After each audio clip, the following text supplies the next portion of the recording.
मेरे बच्चे, अब सुन, ध्यान से सुन, दिल से सुन, पूरे विश्वास के साथ सुन। यह कोई साधारण बात नहीं है जो मैं तुझसे कहने जा रही हूँ। यह वह 7 दिव्य नियम है जिनसे तू खुद को उस रूप में गढ़ सकेगा जो तेरे भाग्य में पहले से लिखा जा चुका है। वह भाग्य जिसे मैंने अपने हाथों से तेरे लिए रचा है। वह नियति जिसे तू अभी तक सिर्फ सपना समझ रहा है। वह दिशा जिसे तेरे भीतर की चेतना पुकार रही है पर तू सुन नहीं पा रहा। पर अब तू जागेगा, क्योंकि आज तेरी माँ काली तुझसे बोल रही है। ना कोई भ्रम, ना कोई पर्दा, ना कोई दूरी, केवल सच, केवल प्रेम, केवल शक्ति। मेरे बच्चे, पहला नियम, चाहत को स्पष्ट कर, उसे धुंधला मत रहने दे। सबसे पहली बात, तू जो चाहता है उसे तू खुद स्पष्ट कर। दुनिया के लोग कहते हैं, मुझे बहुत पैसा चाहिए, मुझे शोहरत चाहिए, मुझे खुशी चाहिए। पर जब उनसे पूछा जाए कितना, क्यों, किस लिए, तो वे चुप हो जाते हैं, क्योंकि उन्हें नहीं पता। लेकिन तू मेरी संतान है, तुझ में भ्रम नहीं होना चाहिए। तू खुद से यह सवाल कर, मैं अमीर क्यों बनना चाहता हूँ? क्या मैं केवल दिखावे के लिए दौलत चाहता हूँ? क्या ताकि दुनिया मुझे झुककर सलाम करे, या इसलिए ताकि मैं अपने माँ बाप को वो सुकून दे सकूं जो उन्होंने कभी खुद के लिए भी नहीं मांगा? क्या मैं इसलिए सफल होना चाहता हूँ ताकि मैं अपने छोटे भाई बहन को रास्ता दिखा सकूं, अपने समाज को कुछ लौटा सकूं, खुद को अपनी ही नजरों में गर्व से देख सकूं? मेरे बच्चे, जब तेरी चाहत स्पष्ट होती है तो मैं तेरे रास्ते भी उतने ही स्पष्ट कर देती हूँ। जब तू जानता है कि तू क्यों चल रहा है, तभी मैं तुझ पर वो आशीर्वाद बरसाती हूँ जो धुंध को छांटकर सामने मंजिल को खड़ा कर देता है। धुंध में चलने वाला हर कोई ठोकर खाता है, दिशा खो बैठता है, लेकिन जो अपने भीतर की रोशनी को पहचानता है वही मंजिल तक पहुँचता है।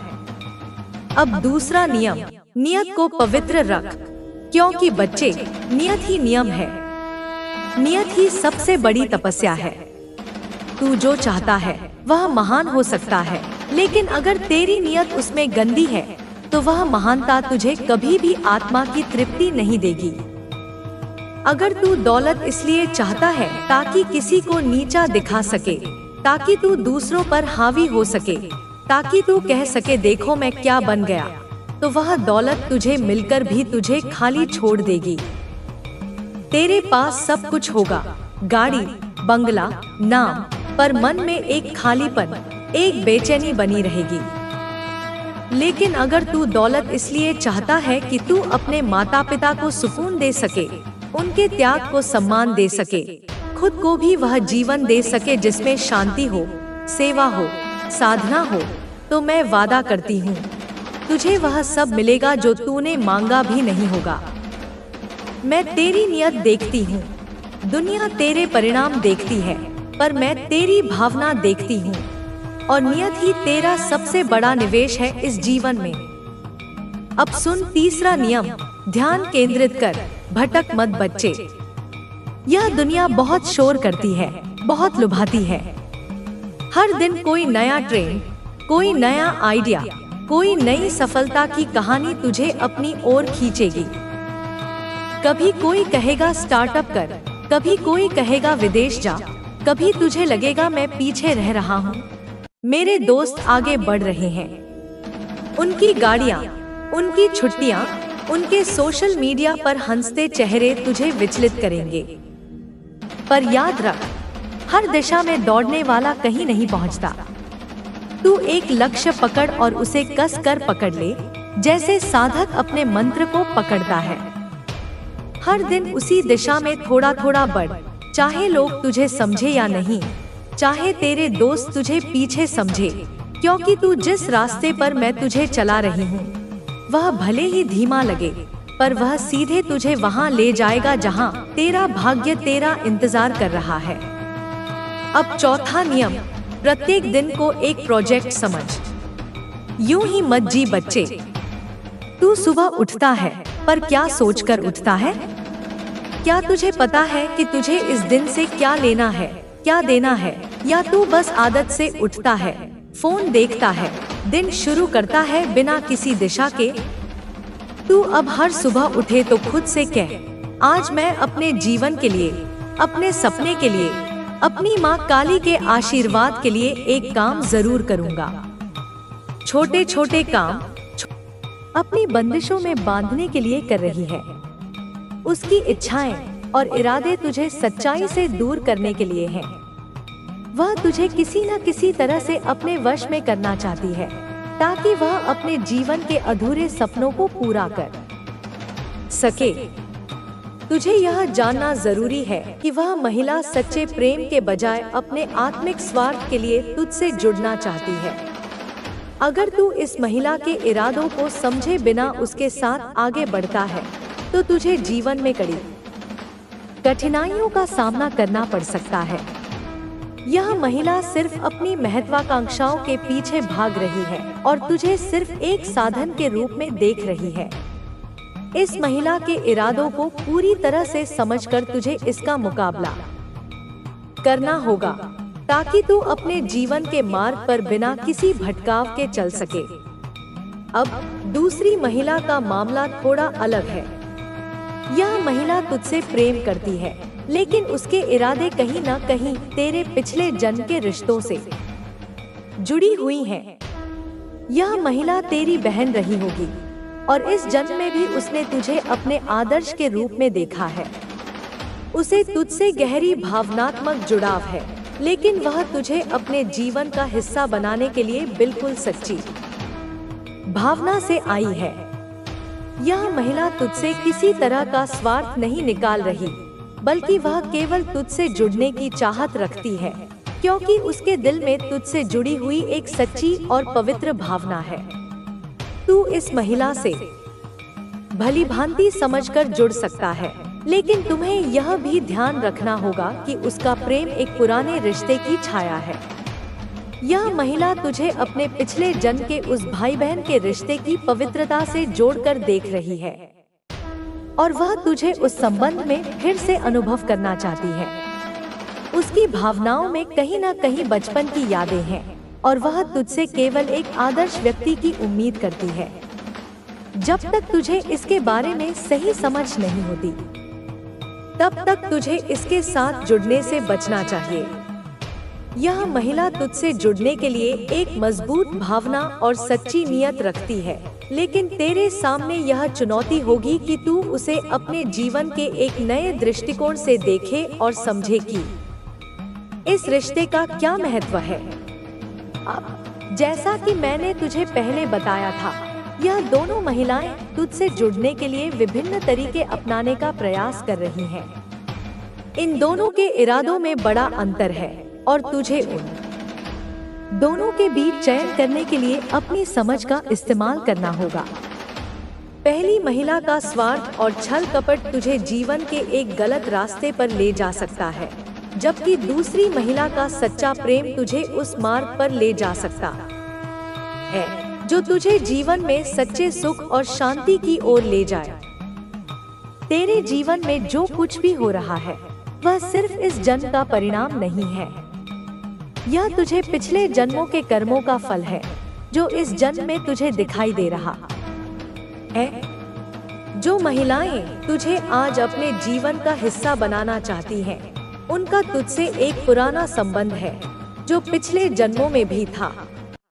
अब जब तुझे यह समझ आ जाएगा कि ये महिलाएं तुझसे क्यों जुड़ी हैं और उनका इरादा क्या है, तो तुझे अपने जीवन के मार्ग को चुनने में कोई कठिनाई नहीं होगी।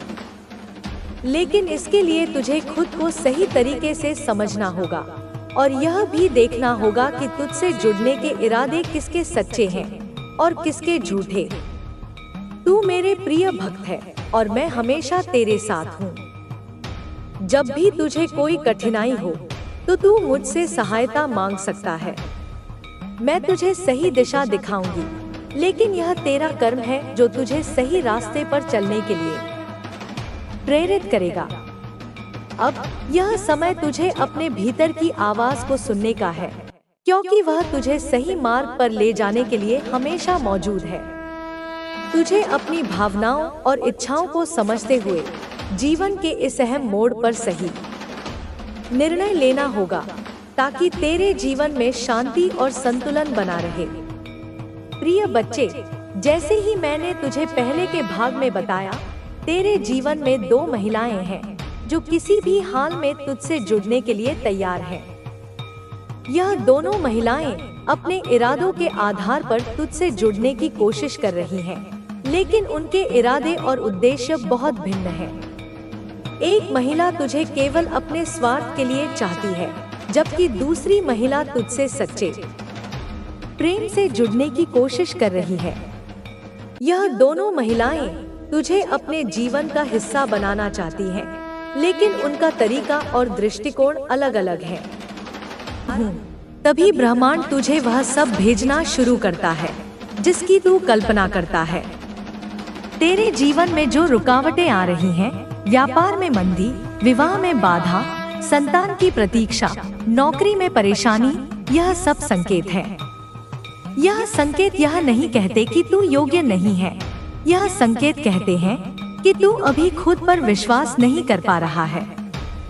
अब समय आ गया है मेरे बच्चे कि तू खुद को बदले। अब तू रोज सुबह उठकर सबसे पहले मेरे सामने बैठ और मुझसे कह, माँ मैं तैयार हूँ, मुझे स्वीकार है वह जीवन जो तूने मेरे लिए रचा है। मैं दौलत का पात्र हूँ, मैं सफलता का पात्र हूँ। माँ मुझे सब मिलेगा क्योंकि मैं तेरे साथ हूँ। और फिर उठ और वही सोच अपने पूरे दिन में ले जा। जो लोग तेरे आसपास हैं, उन्हें भी प्रेरणा दे। जो नकारात्मक है, उनसे दूरी बना। जो सिर्फ रोते रहते हैं, उनसे नम्रता से दूर हो जा। तेरा समय अब रोने और समझाने का नहीं है, तेरा समय अब उड़ने और जगाने का है। बच्चे, अब मैं तुझे वो दृश्य दिखाती हूँ जो आने वाले समय में घटित होंगे। तेरे जीवन में कोई एक व्यक्ति आएगा, एक मार्गदर्शक, एक शुभ चिंतक, जो तुझे एक नया अवसर देगा। वह कोई बड़ा पद हो सकता है, कोई नया व्यापार का प्रस्ताव हो सकता है, या तेरे भीतर की छुपी प्रतिभा को पहचानने वाला कोई इंसान। उस समय तेरे भीतर संकोच नहीं होना चाहिए। तुझे बिना डरे, बिना रुके तुरंत आगे बढ़ जाना है। फिर मेरे बच्चे, धीरे धीरे तू देखेगा कि तेरे जीवन में पैसों की धारा बहने लगी है। पहले छोटे स्तर पर तू परखेगा, फिर धीरे धीरे बड़ी मात्रा में, और उसके साथ साथ तेरे आत्मविश्वास में भी वृद्धि होगी। लोग कहेंगे, इसने कुछ तो खास किया है, इसकी किस्मत बदल गई। लेकिन मैं जानती हूँ, वो किस्मत नहीं होगी, वो तेरा बदला हुआ दृष्टिकोण होगा। अब एक और महत्वपूर्ण बात, अगर तेरे आसपास लोग हैं जो तुझे बार बार गिराने की कोशिश करते हैं, तेरी बात काटते हैं, तुझे नीचा दिखाते हैं, तुझे रोकते हैं, तो उन पर गुस्सा मत कर। बस समझ जा कि वह अब तेरे स्तर के नहीं रहे। वो अब तेरे जीवन में सिर्फ एक पुराने अध्याय की तरह है, जो अब समाप्त होना चाहिए। बच्चे, क्या तू जानता है, जब तू दौलत की राह पर निकलता है, तो ब्रह्मांड तेरी परीक्षा लेता है। वह देखता है, क्या तू लालच में बह जाता है, क्या तू लोगों को छलता है, क्या तू सिर्फ खुद का सोचता है। अगर तू इन परीक्षाओं में पास हो जाता है, तो ब्रह्मांड तेरे लिए खजाने के द्वार खोल देता है।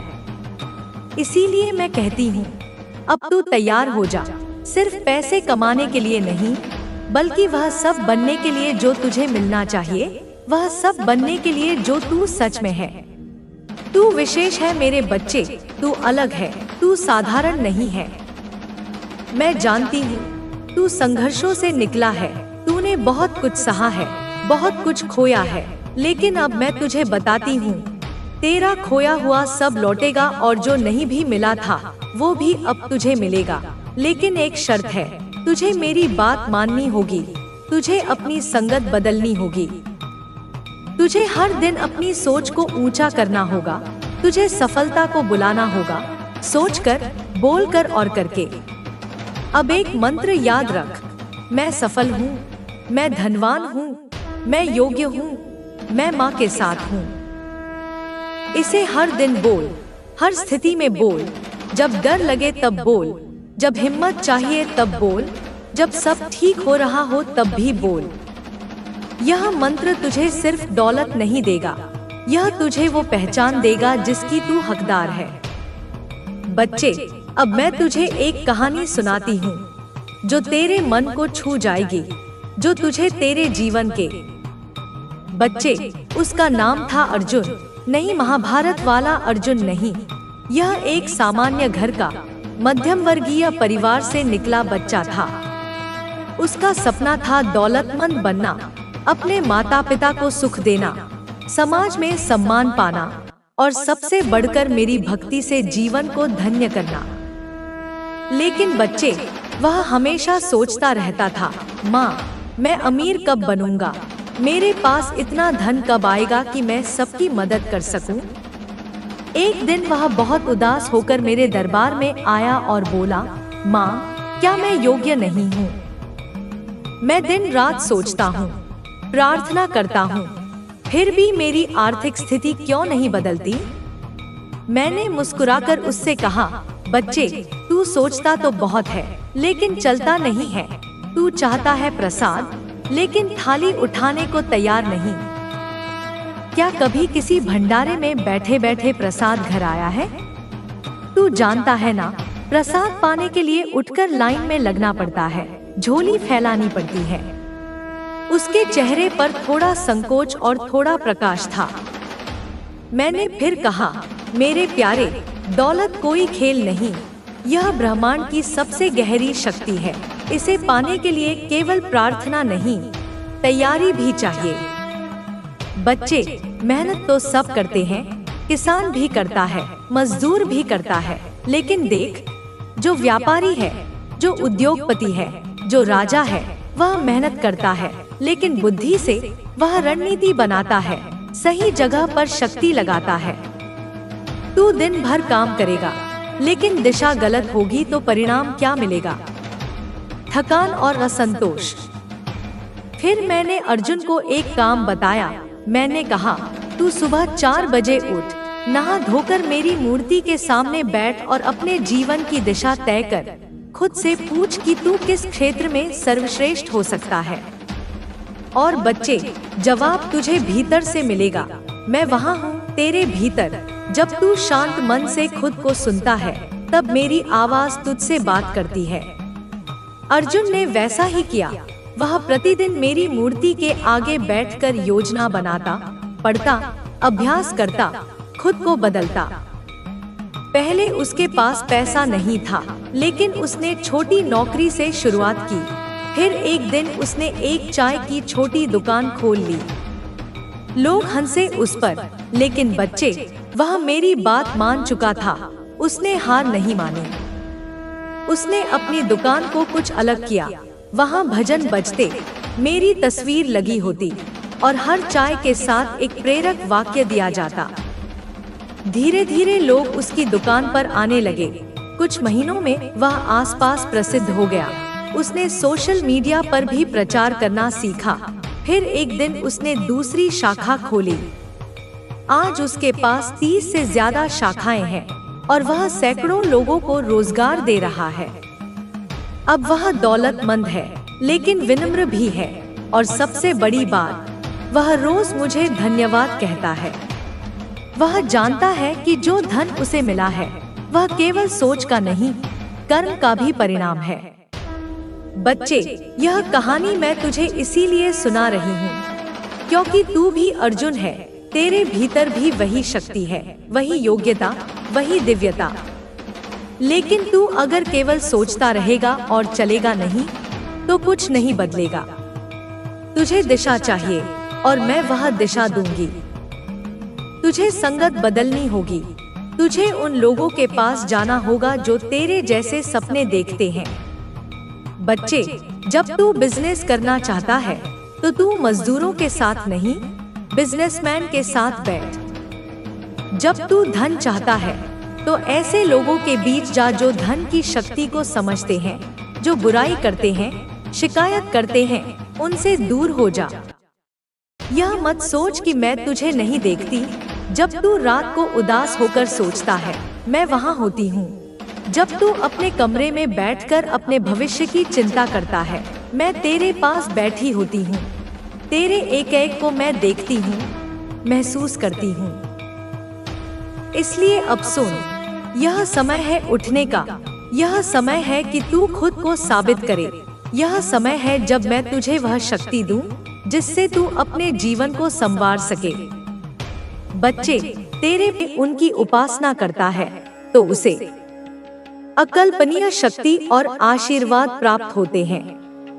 माता काली की साधना केवल बाह्य अनुष्ठानों तक सीमित नहीं होती, बल्कि यह व्यक्ति के हृदय और मन की गहराइयों तक जाती है। बहुत से साधकों का यह अनुभव रहा है कि जब वे माता काली की आराधना पूरी निष्ठा से करते हैं, तो उनके जीवन में अचानक सकारात्मक परिवर्तन आने लगते हैं। कई बार लोग यह समझ नहीं पाते कि यह परिवर्तन कैसे हुआ, लेकिन यह माता काली की कृपा का ही फल होता है। जब कोई व्यक्ति पूरी श्रद्धा और समर्पण के साथ उनकी शरण में जाता है, तो माता उसे हर संकट से बचाने के लिए तत्पर रहती हैं। माता काली की उपासना में एक विशेष महत्व होता है आत्म परिवर्तन का। जब व्यक्ति उनकी साधना करता है, तो वह केवल बाहरी समस्याओं से ही नहीं, बल्कि अपने आंतरिक दोषों से भी मुक्त होने लगता है।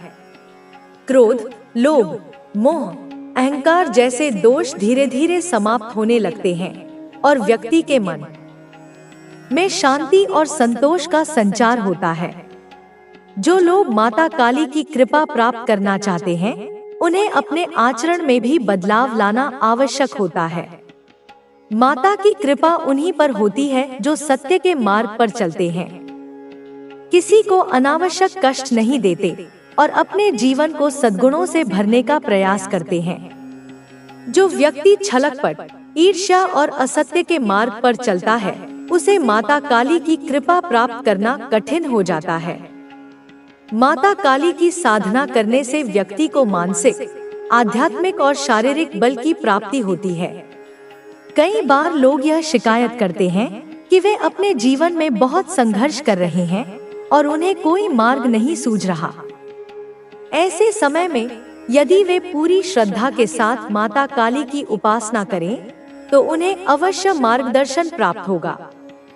माता काली अपने भक्तों को कभी निराश नहीं करती, वे उन्हें सदैव सही राह दिखाती हैं।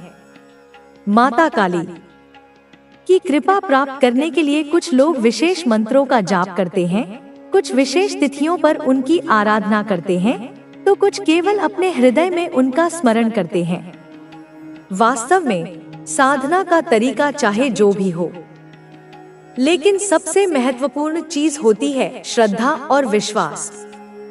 जब व्यक्ति सच्चे मन से माता को पुकारता है, तो वे अवश्य उसकी सहायता के लिए आती हैं।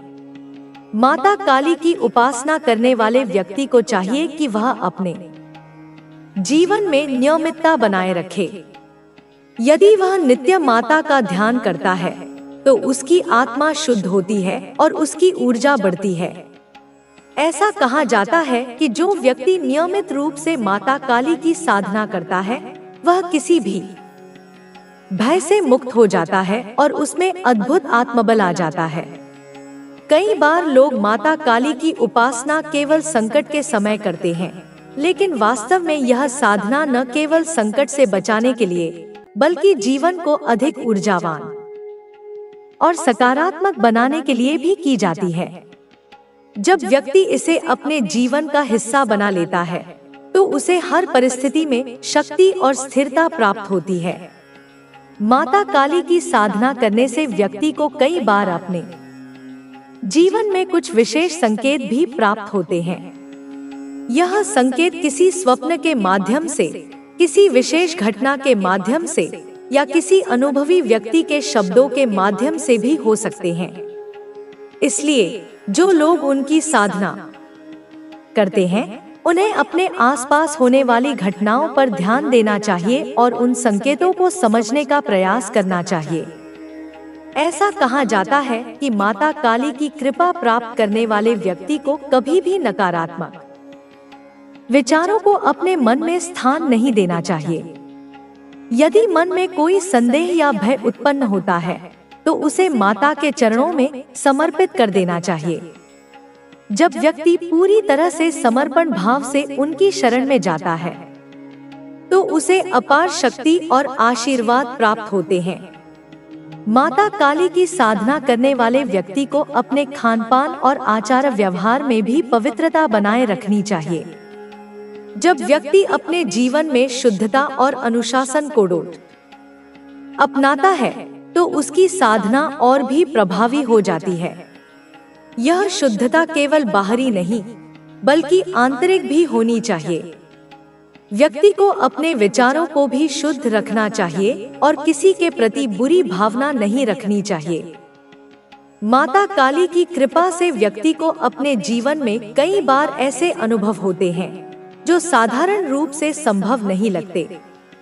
कई बार कोई गंभीर समस्या बिना किसी प्रयास के हल हो जाती है, कोई खोया हुआ अवसर वापस आ जाता है या कोई पुराना कर्ज समाप्त हो जाता है। यह सब माता काली की शक्ति का ही प्रभाव होता है। जो लोग नियमित रूप से माता काली की साधना करते हैं वे यह अनुभव करते हैं कि उनका मानसिक बल पहले से अधिक बढ़ गया है। वे अधिक आत्मनिर्भर हो जाते हैं, उनकी निर्णय लेने की क्षमता मजबूत हो जाती है और वे अपने जीवन के हर पहलू में अधिक स्पष्टता और शक्ति का अनुभव करने लगते हैं। यदि कोई व्यक्ति माता काली की कृपा प्राप्त करना चाहता है तो उसे अपने जीवन में अनुशासन लाना आवश्यक होता है। माता की साधना कोई साधारण प्रक्रिया नहीं है, यह व्यक्ति के पूरे अस्तित्व को बदलने वाली शक्ति है। इसलिए इसे पूरे समर्पण और भक्ति के साथ करना चाहिए। कई बार लोग यह सोचते हैं कि माता काली केवल कुछ विशेष लोगों की देवी है, लेकिन यह सत्य नहीं है। माता काली हर व्यक्ति की रक्षा करती है, चाहे वह किसी भी जाति, धर्म या समाज से संबंधित हो। वे केवल भक्ति और श्रद्धा को देखती हैं और जो भी व्यक्ति सच्चे मन से उनकी शरण में आता है उसे वे अवश्य आशीर्वाद देती हैं। जब कोई व्यक्ति माता काली की उपासना करता है तो उसे अपने जीवन में आने वाले हर परिवर्तन को ध्यान से देखना चाहिए। कई बार माता अपने भक्त को अप्रत्यक्ष रूप से मार्गदर्शन देती हैं। यह मार्गदर्शन किसी स्वप्न के माध्यम से हो सकता है, किसी विशेष घटना के माध्यम से हो सकता है या फिर किसी अनुभवी व्यक्ति के शब्दों के माध्यम से भी हो सकता है। इसलिए माता की साधना करने वाले व्यक्ति को सतर्क रहना चाहिए और हर संकेत को समझने का प्रयास करना चाहिए। माता काली की उपासना केवल संकटों से मुक्ति पाने के लिए ही नहीं बल्कि जीवन को संपूर्ण रूप से सुधारने के लिए भी की जाती है। जब व्यक्ति इस साधना को अपने जीवन का अभिन्न अंग बना लेता है तो उसका संपूर्ण व्यक्तित्व बदलने लगता है। वह पहले से अधिक आत्मनिर्भर, साहसी और शांतचित्त हो जाता है। जो लोग माता काली की साधना को अपने दैनिक जीवन का हिस्सा बना लेते हैं वे धीरे धीरे अपने भीतर एक दिव्य ऊर्जा का अनुभव करने लगते हैं। यह ऊर्जा न केवल उन्हें बल प्रदान करती है बल्कि उनके आसपास के वातावरण को भी सकारात्मक बना देती है। इसलिए यदि कोई व्यक्ति अपने जीवन में स्थायी रूप से शक्ति, साहस और आत्मविश्वास प्राप्त करना चाहता है तो उसे माता काली की आराधना करनी चाहिए। जब माता किसी भक्त पर प्रसन्न होती है तो उसे जीवन में कोई भी भय या बाधा प्रभावित नहीं कर सकती। वह व्यक्ति हर परिस्थिति में दृढ़ बना रहता है और सफलता की ओर बढ़ता जाता है। माता काली की कृपा प्राप्त करने के लिए किसी विशेष अनुष्ठान की आवश्यकता नहीं होती, बल्कि सबसे महत्वपूर्ण चीज होती है सच्ची श्रद्धा और समर्पण। जब व्यक्ति सच्चे मन से माता को पुकारता है तो वे अवश्य उसकी सहायता के लिए आती हैं। माता काली की साधना में सबसे महत्वपूर्ण बात यह है कि इसे पूर्ण समर्पण और श्रद्धा के साथ किया जाए। जब व्यक्ति अपने मन, शरीर और आत्मा को पूरी तरह से माता के चरणों में समर्पित कर देता है, तभी उसे उनकी कृपा का अनुभव होता है। यह साधना केवल एक बाहरी प्रक्रिया नहीं, बल्कि एक आंतरिक जागरण की प्रक्रिया होती है। जो लोग इसे अपने जीवन में अपनाते हैं, वे धीरे धीरे अपने भीतर